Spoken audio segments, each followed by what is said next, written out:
The Dark Side of Hollywood, When Fame Turns Fatal Hollywood, a name that glows brighter than any star, a place built on dreams, lights, and red carpets.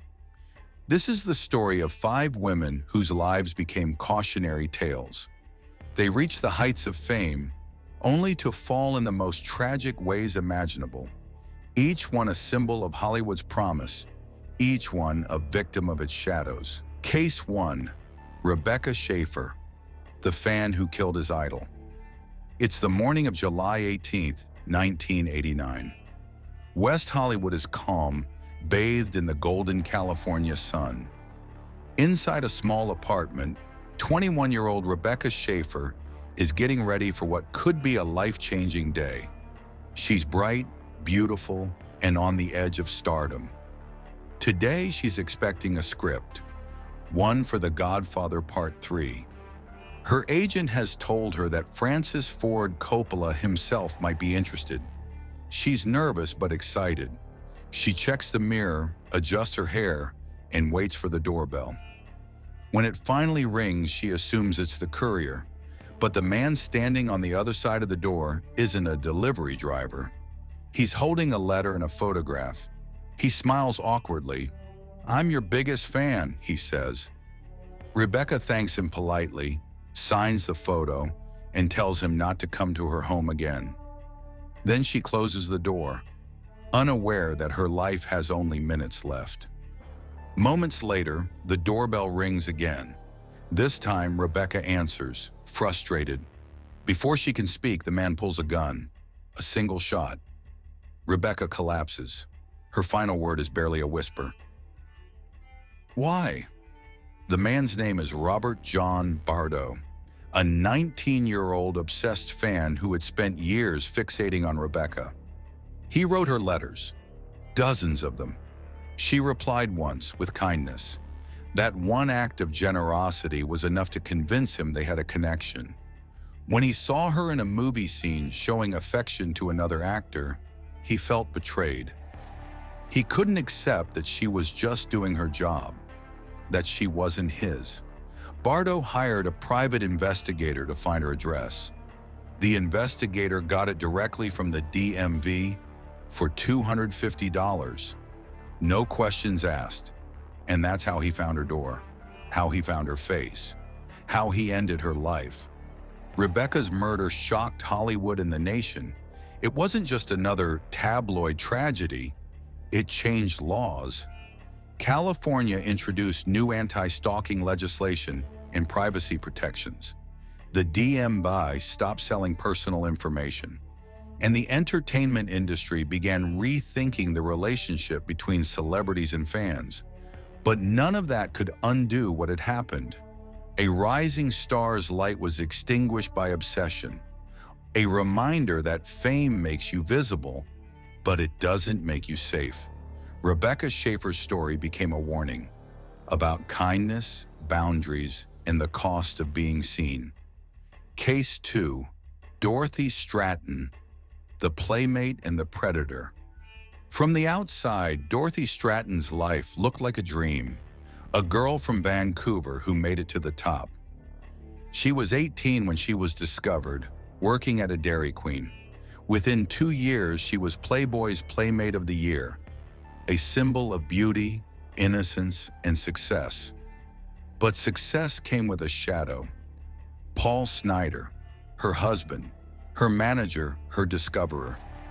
Paul was charming at first, ambitious, eager to build her career. But as Dorothy's star rose, his control began to crumble. Hollywood loved her. Directors wanted her. Everyone wanted a piece of Dorothy Stratton, except the man who thought he owned her. As she started filming movies and attending red carpets, Paul became consumed by jealousy. He followed her, called her constantly, monitored every move. Dorothy had started seeing another man, director Peter Bogdanovich, and was ready to leave Paul for good. She wanted peace, freedom, a life beyond control. On August 14th, 1980, she agreed to meet Paul at his apartment to finalize their separation. She told friends she just wanted closure. Hours later, both were dead. When police arrived, they found a scene of horror. Dorothy had been murdered, shot in the face at close range. Paul Snider had then turned the gun on himself. The fairy tale ended in blood. Dorothy Stratton was only 20 years old. Her death shocked Hollywood and forced the world to confront a truth it didn't want to face: that fame doesn't erase abuse.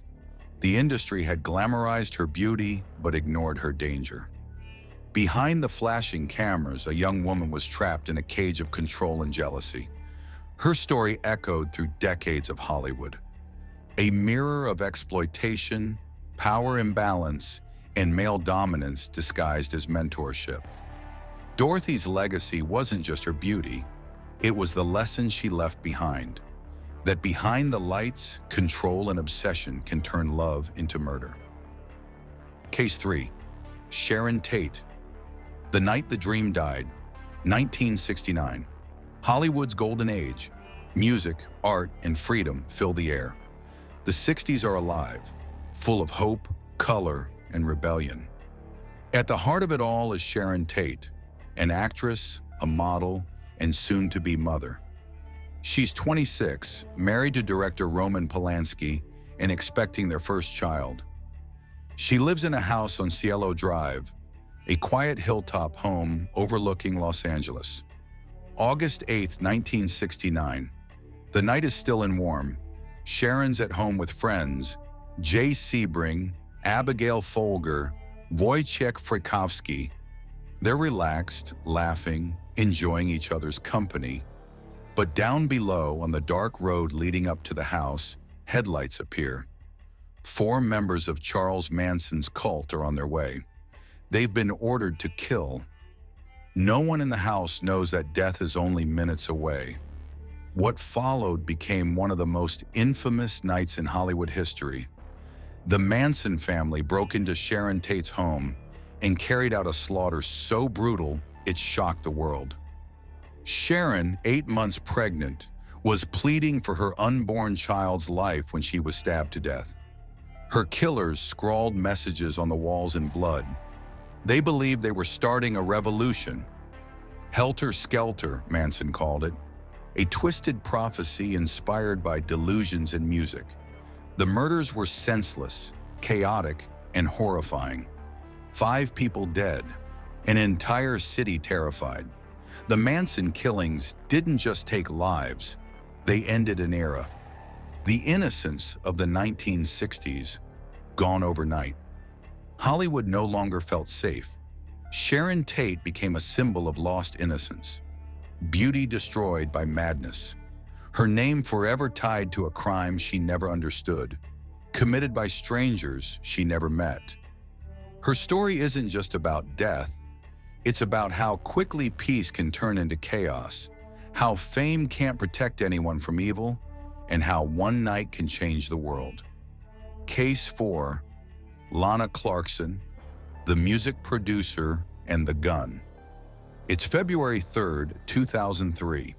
Lana Clarkson, an actress known for her roles in campy fantasy films like Barbarian Queen, is working the night shift as a hostess at the House of Blues in Los Angeles. She's in her 40s now, still radiant, still chasing her next role. The Hollywood dream hasn't given her fame, but it's kept her hopeful. That night, a familiar face walks in. Phil Spector, the legendary music producer, the genius behind Be My Baby and You've Lost That Lovin' Feeling. He's rich, eccentric, and notorious for his temper, and for his obsession with guns. When the club closes, Spector convinces Lana to come back to his Alhambra mansion for a drink. She agrees, assuming it's harmless. An hour later, a 911 call.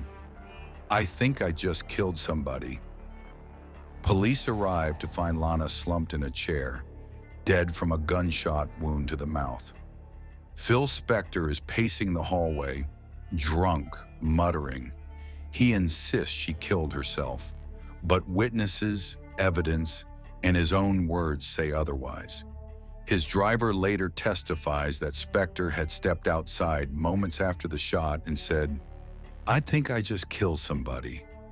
Over the years, women had accused Spector of waving guns at them, threatening them, trapping them in his home. None of those warnings stopped him. It took 2 trials, but in 2009, Phil Spector was finally convicted of second-degree murder. He spent the rest of his life behind bars.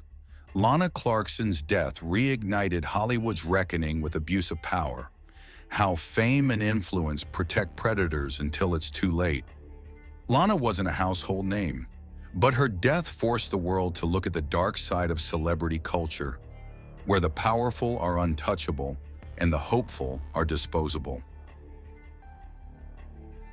Case 5. Anna Nicole Smith. The slow collapse of a star few people embodied the chaos of fame like Anna Nicole Smith. Born Vicki Lynn Hogan in a small Texas town, she worked as a waitress at a fried chicken restaurant. She dreamed of something bigger: lights, fame, beauty, escape. When she appeared in Playboy, the world noticed. She became Playmate of the Year in 1993, blonde, glamorous, overflowing with charisma. She modeled for Guess, starred in films, and lived in headlines. But behind the platinum, drowning in grief, addiction, and loneliness. When she married oil tycoon J. Howard Marshall, who was 63 years older, the world laughed. They called her a gold digger, but those close to her said it wasn't that simple. She craved stability, affection, protection. After his death, Anna was thrown into a decade-long legal circus over his fortune. The tabloids feasted on every breakdown, every weight change, every scandal. The media turned her pain into entertainment. Then came her greatest heartbreak. In 2006, her 20-year-old son Daniel died of an overdose, just 3 days after visiting her in the hospital where she had given birth to her daughter. Anna was shattered. Footage from that time shows a woman lost, her laughter forced, her eyes empty. No violence, no murderer, but still a victim of addiction, manipulation, and a world that fed on her suffering. Her death was a slow unraveling, fame destroying the very person it created. Anna Nicole Smith became a warning about the media's hunger for spectacle and how fame without support can be fatal.